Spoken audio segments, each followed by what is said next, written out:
Yeah. Oh. Okay, so wait, let me get, okay, wait, let me flip this. Where are you guys? So remedial.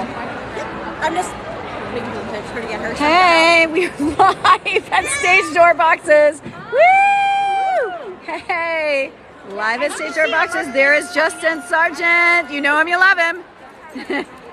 All right. Will grab your phone so you can go stand. Yeah, that would be great because. All right, are we okay? Awesome. Woo! I'm sorry. I just need to back up a little bit so I can get everybody in the shot. All right. We might need to go a little closer so we can hear her. Okay. We're both live, but we want to maybe get a little closer so we can hear you. We have to project really loud today. We're theater people. We can do that. I apologize in advance. I have my phone. Okay. So I would just like to do a little bit of an introduction. I am Rita from Stagedoor Boxes. We are so excited to have a SuperYou Musical here. TikTok sensations. They're going to be at Carnegie Hall July 20th and 21st during the performance. They are Broadway bound.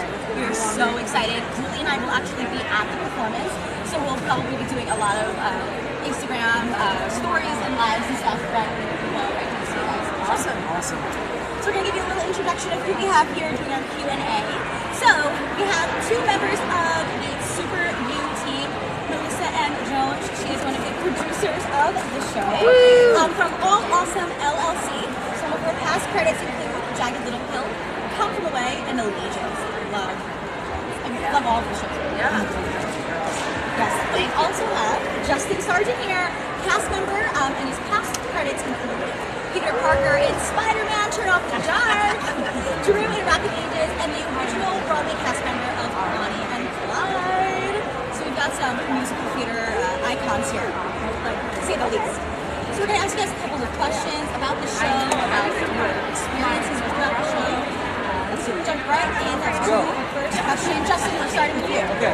So, besides Broadway, we hear that you have been singing across the country and selling out stadiums. How is that different than performing at Disney? Well, you only get one shot at it, which is a little nerve-wracking sometimes. But it's really good. You're telling a story just like anything else, you know. In those performances, I'm the only person singing, you know. So it's like I have to maintain that energy and that focus the entire time. And typically I have a band with me or a symphony behind me, and so there's a lot of energy back here and there's a lot of energy out there, and it's like I gotta find myself in the middle of all that and keep it going for two. Keep that energy static. Yeah. What's one of your favorite things you get to perform in the show that you're doing? So in your concerts. Yeah. So I get to do a lot of different really great rock bands, right? So we do a lot of rock bands with live symphony. So my favorite is probably the musical Queen. I love singing Queen. Singing The Show Must Go On, or Bohemian Rhapsody. And you've got this last one I did in Los Angeles, there's 12,000 people just singing along with you, and so like during the I dropped out of singing Mama, and then just stopped, and everybody sings, and I'm just standing there just like, this is a real moment. Yeah, can't. Like golden tears. Yeah. Oh my God. Can't do that on Broadway, can you? That's really special. Yeah. So what inspired you to leave that life behind and come back to a Broadway-bound show like SuperYou? You know, I don't really consider it them separate lives at all. I mean, it's all about performance. It's all about doing live performance. I was raised on a good healthy dose of rock music, and so Tommy was what introduced me into musical theater, right?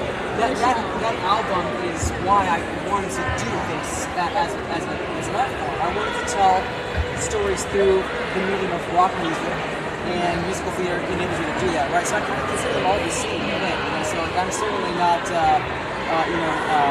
doing this or that. To me, it's all the same. So. Oh, that's special. Oh, sorry. That's okay. Let me skip that question. I'm going to use this next one. Melissa, I got a question for you. Can you explain what SuperYou is about and what you do to producing the show? Well, I need a minute for that, but I can just tell you, because I actually met the show creator very serendipitously. So like if you're into, like the universe bringing people together, absolutely that is how it happened. But so the show is about a comic book artist who learns to love herself and step into her power when her own superheroine creations come to life. And what I will say is, like, certainly the journey has been like life imitating art, because we were supposed to go up in May of 2020 and then shut down. And we just recognized, you know, Wars is a pretty powerful person herself, and like this team is amazing. Very powerful women-driven team, and amazing men in our show as well too. But I mean, like, we just had this, you know, we sat there and said, you know what, this music is absolutely amazing. It's all about getting on the other side of grief and stepping into your power, and like it's needed now more than ever. So within a month of the pandemic, we were like, we gotta do stuff. So we put stuff out there. We started the TikTok page. People were like, no shows do TikTok, don't do TikTok. And we're like, well, you know, we're gonna do it. So and now all shows are doing TikTok. Yeah, and like funny how in September 2021 everybody started doing TikTok. Weird. Right. So so anyway, that's kind of like in a nutshell. But I came into the show actually after I'd been become a co-producer of Jagged Little Pill, and I was like super excited about that, and taking a risk to do it, and I was really excited. That show was amazing. But I wrote down, I was like, hey, I know that someday I want to be a lead producer of a show. It's got to be a show that is women driven. It's got to be a musical, and it's got to be about creating uplift in the world. Those are my criteria. I wrote them down, and 2 weeks later, I met awards. And it wasn't even within an industry kind of thing. It was like through like a life transformation course that I was taking. And we just met each other. And she didn't even know we were in the arts. We randomly towards the end figured it out. She goes, we have a show that we're trying to bring to Broadway, and we're looking for a new producing team. And we're doing everything in like 3 weeks. So that was chills. That was how we met. And I was like, wait, there's no way I'm ready to do this. Like, be a lead producer in the show. But honestly, I had actually a few months back gone to CTI, and I'd seen Jeffrey Seller speak, and when he tells the story of how he became the lead producer of Rent, you're like, that is insane. He was like in his 20s, lost his job, had no money, and he had like knew one person who had money, and when he tells the story, it is so inspirational, and you're like, wow. Like, I remember in the back of my mind, I was like, you know what, it's just a matter of you have a vision, you have a dream, you just like step into it, and the components and the parts will come into place. And that's, like, I never imagined I'd be trying to produce a show in the middle of a pandemic. You know, that's a whole new thing. But it also, honestly, and then I'll come to a close on this, it really, the topic, the way that what this show is about, and kind of the way we all came together, it really is like, it is a testament to, you know, when you have a vision for something, you just like go for it, and you take bold steps, take bold moves and risks, then magic happens. Like, things come together and magic happens. And even right now, while we're in the midst of putting up a 2-night concert at Carnegie Hall, you know, it's definitely another level of trying to make things happen, especially, you know, with all that's going on. But you know what? It's going to be amazing. It's going to be amazing. And I don't even have to know what that is yet. I just know with everything we've experienced, it's going to be amazing. These guys are going to, it's going to be excellent. We're so excited to see the show. We got the email and was like, this is it. We are in. We have to continue. That's awesome. Okay, so we know the show is about empowering women and their voices, but is this something that men in the audience can relate to as well? And I think that question goes to both of you. Well, I'm going to let you start. Because you're a guy. Yeah. Yeah, you know, I think, you know, I remember from my audition, and after I had looked at the role, Which was amazing. One of the things that really stood out to me that we all talked about was how that there was not necessarily a problem, but there was a moment in the creation of the show where it was like we don't want to present, you know, the men of the show as villains, or like as the problem, right? We want to show them for the struggles that they also go through when it comes to their own expectations in life, right? And like what they're struggling with, what they're doing. This character that I play, Jay, he's, you know, he's in his 30s, and he's extremely talented, and he just can't catch a break. Either he gets in his own way, or something else is stopping him from getting to that next level. And it's all about that, like, you know, like overcoming that, you know, that personal struggle of you know, that men and women, whoever, you know, we all go through, right? So, you know, it's really cool for this character to not be just a, you know, a media. Okay, yeah. Right? So he's making the best decisions, but you can see where he's coming from because he's going to face more challenges, right? And so I think that's kind of a very important aspect to portray in this industry. It is all about empowering women, especially this one particular woman who is definitely struggling with her own demons. Yeah. It's interesting too because Jay, even though it's Katie's story, Jay's also struggling with his own demons or challenges about like not quite like it's got to be a certain way, and it's really kind of interesting. And I think too, from experiences I've seen of men who have come to see the show, there's definitely a perception that it's a show for women, and that's for sure. I mean, it is like a great mother-daughter date night. It is an amazing. We've had people like, what's the age range? I'm like, we literally have people who are like 10 and 70 that are just frothing over the show. It speaks to everybody. It does, and that's when, in terms of men, we've had men come to like the different readings and concerts that we've done because we're still, we haven't been able to put the show up because of the pandemic. We've had so many men come up to us and go, I did not expect to get emotional. We even had somebody come up to us at a reading we did out in Utah. We were going to do a show out there. A man came up and said, you know what, you just reminded me I should never, he used this word, I should never dim my own divinity. And you're like, wow, yeah, you shouldn't. So the reason I'm saying that is that we've had so many men come up going, I didn't expect to get me so emotional over the show, because it really does speak to everybody. It's not just the journey of Jay or anybody else in the show. It really is universal. It speaks to everybody.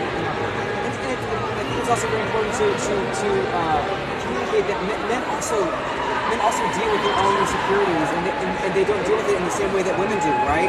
And so watching a man make the mistakes that he makes on that stage, and watching him go through these things and understanding why he's doing it, it's also very educational for men to teach other men, hey, look, trust me, we know that you guys, have a harder time dealing with emotion than most women do. This is, of course, generally speaking. Of course. And here's a chance for you to watch this thing unfold, and a chance for you to educate yourself on how to really deal with your emotions and how to deal with, what it is that you need from the world, as opposed to what you're going to, accept. It's really important. Everybody. Do you think it's also kind of interesting that, like, the character Katie makes decisions also that cause Jay to make decisions that he might not have otherwise made because she's not in her power, and it's like the ripple effect of how that impacts everybody else too. So that's another thing, is like, how Jay's character, like, you are making decisions that you maybe not have otherwise made because she is like not in her power, and the things that she offers up of herself that are not really appropriate.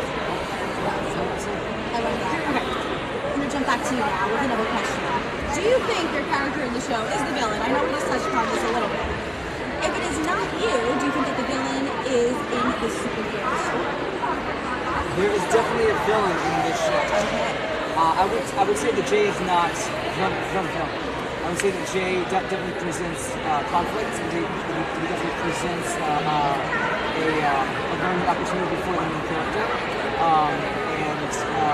I will say, without spoiling the show, because there's quite a bit of surprise that's involved. There is a villain in the show that is represented in the comic book world. But I would say that the main villain of the show is really, your own insecurities, and it's really the show does a really good job of holding a mirror up to yourself and saying, look, you are your own worst enemy. You know what I mean? And without getting too spoilery, that is definitely the way the villain of the show is. That was a good answer. Yeah.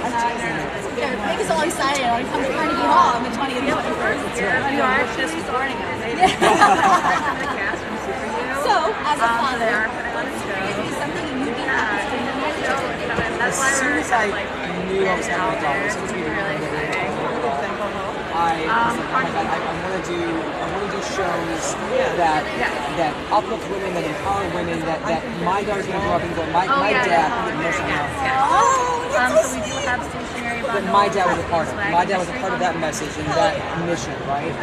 And so what's funny is that now, like, most of the shows I'm involved in are about uplifting female voices. I've got, SuperYou, we have this, I'm involved in this incredible new Mozart rock musical. It's all about the relationship between him and his sister Merle, who was the more talented composer, and she was kind of, pushed to the side, and this is a sort of uplifting her voice, and historically, kind of reaching into the past and making sure people know who she was, right? So all of a sudden now I'm being just the universe is just handing me all these shows that are like uplifting female stories, and I'm just like, bring it on. It's going to be to get female. How old is your daughter? She's 2.5. Her name is Luna Claire. Sargent. She's kind of a superhero name if you ask me. Absolutely. She can be her own comic book superhero. Yes. Okay, so for both of you, what is your favorite moment in SuperYou? As a performer invested and also as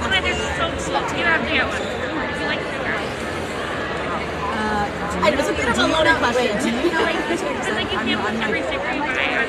So I will say my favorite moment as a performer is certainly the moments where I get to just like rock out and just be, But also I never get to play. I never get to play such a complicated character. I'm always like the nice guy, the boy next door, the partner in True Rock of Ages. I don't really get to play those like real complex characters, and Jay certainly is complex, right? However, my favorite moments in the show have nothing to do with me. Katie Cogwell, who plays the star, she's the star of the show. She plays Katie.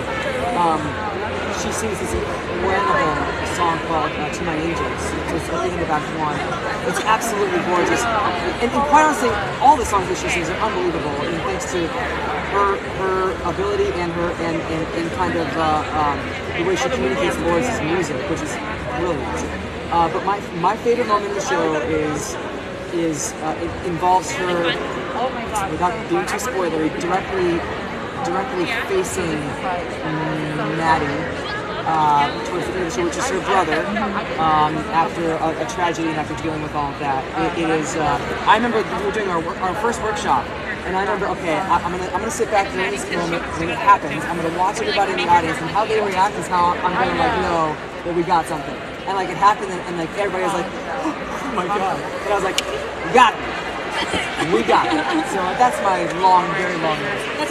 That's a great answer. No, that's a great answer. And I have to agree with you, like that section where she has her realization and everyone is kind of brought into that and she has the reconciliation.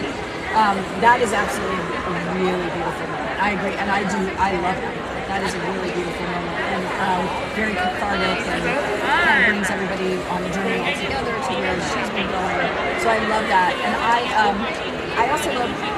One of the things that I really love is watching. We just did this last reading, some readings, because that's what we've been able to do during this period. But this last one was actually really magical because, not to get into too much backstory, it was very challenging to make it happen, and people had to drop out last minute, and new people came in, and we had to fly people in, and it was wild. But the entire cast only got to read through the full run through the morning of the actual reading because it was just so crazy. But I was saying to Justin earlier today is that the chemistry between people was just amazing. It was something very magical, and the chemistry between like Kennedy and Justin's chemistry is beautiful. The characters and the back and forth that they have. I mean, and you guys are also friends too. And also literally next door neighbors. She was across the street from me in New Jersey. We could throw a football in the house. Yeah. So I would say, like, I love the chemistry between people, like that relationship, and also the Maddie Young-Katie relationship. The chemistry is beautiful. And also, the individual superheroes, I mean, there's so many moments, but the individual superhero songs, they each represent characters. And what I love is watching how the audience reacts to each of the individual songs. Because each of these characters are people that Katie turns into superheroes from real people she meets as a child, and that we realize that that's a superpower she has. She can actually recognize like superpowers, in people, and then turn them into these superheroes. And they're like everyday, quirky, individuals, and what I love is watching the audience reaction to some of these songs they really relate to. Like one of the characters is like a misfit nerd who ends up celebrating themselves and wearing their Scars of Pride, which is actually played by Lawrence herself. And then a new character, that's been in the show but is now gone from being a superhero of truth as a teacher, now is a trans teacher, played by a trans actor. And that, we got to see that song up for the first time at the reading, and people went nuts, and it was so moving. I started to cry because I didn't expect the reaction for people because we didn't know. And it really is about someone stepping into their truth and being who they are. So like all these individual, those individual characters, and watching like the person who's about resilience, the person who's about confidence, like as she loves her body more, it gets bigger in size. Like all of these things, like what I love is watching how each one has a different, connection for people in the audience. And that's what I when I'm standing back watching that, I love seeing that as well too. So I have many moments, but I do love that moment when everybody all comes together. And how many songs are in? I will give you a spoiler. There is a new song that will be introduced at Carnegie Hall. That will be sung by Kennedy. Oh, I can't wait. Amazing! I cannot wait to see her belch for myself. So. You will. Oh. That's not okay. I expect that to be another awesome movie. Yeah. Oh. So much to look forward to. We'll talk about that after we see the show. Okay. Melissa, can you let everyone here at Broadwaycon and watching on the Stagedoor channel and on your channel know how they can follow SuperYou and yourself on social media and how they can buy tickets? Yes, so you can follow SuperYou Musical. It's just SuperYou Musical on TikTok, on Instagram, on Facebook, on Twitter. We're on all of them.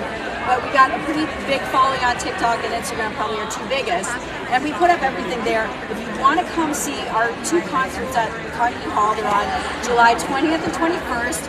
You can go either to the SuperYou website, and you'll see a pop-up right there that gives you access to the tickets, or you can go to the Carnegie Hall website and just look up SuperYou, and it's two individual, one for the 20th, one for the 21st. But you absolutely do not want to miss this concert. It is going to be amazing.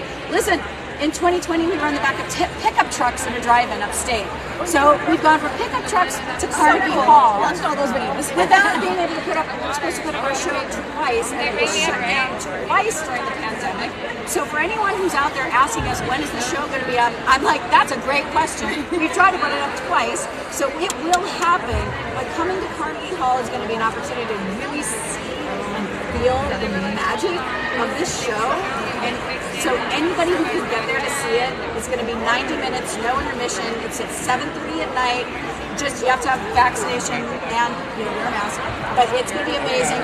Come see it. It is going to be awesome. If you stop by our booth, booth 403 on Broadwaycon, we have some coupon codes right here.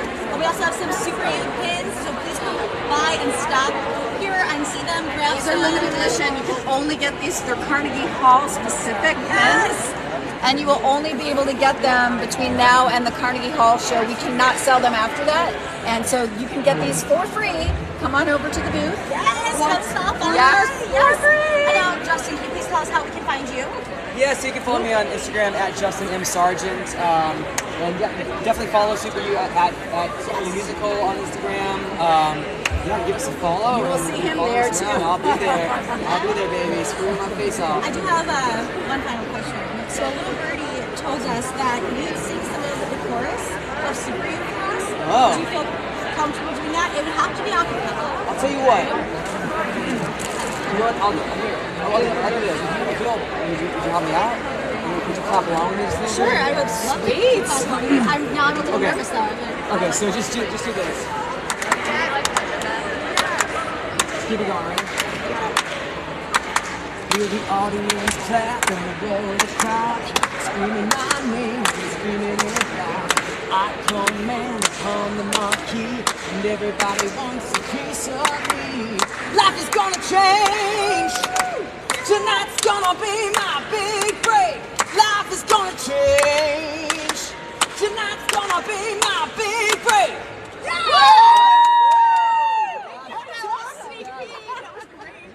Thank you. I tried clapping glasses. I was like, what's he gonna do? I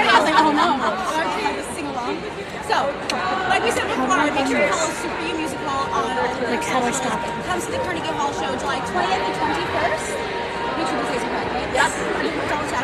And we'll see you guys there. Julie and I will be there on the 21st, so we're there. Come say hi to us. We love to chat. We chat about the show. And yeah, that's it. Any final words for you guys? I was just going to say, because you did mention, you know, we actually have, Boards also has the SuperYou Foundation, which is the big nonprofit that empowers predominantly children, youth, also adults around the world. So she's actually working with a lot of these groups right now before the show, and they're going to be there in their custom-made capes that they make at these workshops. She just did one last night for 2 groups and is doing more this weekend and doing more next week before we start rehearsals. So they're actually going to be, their free ticket into the show is wearing the cape. So you're going to see some awesome, some amazing groups of people that are coming together to be a part of this. And she just wanted to share it because it really, that is her heart, that is really the mission behind the show, and everything that she does is this empowering, you know, empowering predominantly children to really, to see their, you know, that they are powerful and to step into their own superhero selves. So that is another piece that, you know, you'll get to, you know, share with some of these people that are coming, these amazing kids that are coming to the show. And there will be a lot of them then. Oh, great. Oh, so we get to see them, see their capes. Very excited for that. Also, if you're a July subscriber, you will be getting one of those coupon codes and pins in your July boxes.